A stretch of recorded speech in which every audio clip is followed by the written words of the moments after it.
Fat loss ಮಾಡಬೇಕು ಅಂದ್ರೆ ಪ್ರತಿದಿನ ಎಷ್ಟು ಟೈಮ್ಸ್ ಊಟ ಮಾಡಬೇಕು ಅಂತ ಹೇಳ್ಬಿಟ್ಟು ನೀವು ಯೋಚನೆ ಮಾಡ್ತಾ ಇದ್ದೀರಾ? ಹಾಗಾದ್ರೆ ಈ ವಿಡಿಯೋನ ಕ್ಲೀನ್ ಆಗಿ ಕೇಳಿಸ್ಕೊಳ್ಳಿ. ನೋಡಿ, ತುಂಬಾ ಜನ ಪ್ರತಿದಿನ 6 ಮೀಲ್ ತಗೋತಾ ಇರ್ತಾರೆ, 4 ಮೀಲ್ ತಗೋತಾ ಇರ್ತಾರೆ, 2 ಮೀಲ್ ತಗೋತಾ ಇರ್ತಾರೆ. ಆದ್ರೆ ನೀವು ಫ್ಯಾಟ್ ಲಾಸ್ ಮಾಡೋದಕ್ಕೆ ಎಷ್ಟು ನಂಬರ್ ಮೀಲ್ಸ್ ಅನ್ನ ತಗೋಬೇಕು ಅಂತ ಹೇಳ್ಬಿಟ್ಟು ಯಾವುದೇ ರೀತಿ ಮ್ಯಾಜಿಕ್ ನಂಬರ್ ಇಲ್ಲ.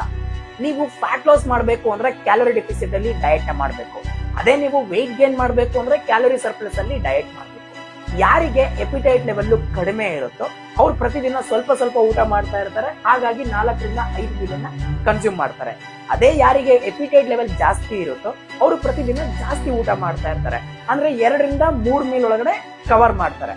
ಸೊ ನೀವು ಕಮ್ಮಿ ತಿನ್ನೋರ್ನ ನೋಡ್ಕೊಂಡು ಕಡಿಮೆ ತಿಂದ್ರು ರಿಸಲ್ಟ್ ಬರಲ್ಲ, ಜಾಸ್ತಿ ತಿನ್ನೋರ್ನ ನೋಡ್ಕೊಂಡು ಜಾಸ್ತಿ ತಿಂದ್ರು ಕೂಡ ನಿಮಗೆ ರಿಸಲ್ಟ್ ಬರಲ್ಲ. ಸೊ ನೀವು ನಿಮ್ಮ ಹೈಟ್, ವೇಟ್, ನಿಮ್ಮ ಏಜ್ ಮತ್ತೆ ನಿಮ್ಮ ಲೈಫ್ ಸ್ಟೈಲ್ ನ ಕ್ಯಾಲ್ಕುಲೇಟ್ ಮಾಡ್ಕೊಂಡು ಕ್ಯಾಲೋರಿ ಡೆಫಿಸಿಟ್ ಅಲ್ಲಿ ಡಯಟ್ ನ ಮಾಡಬೇಕು.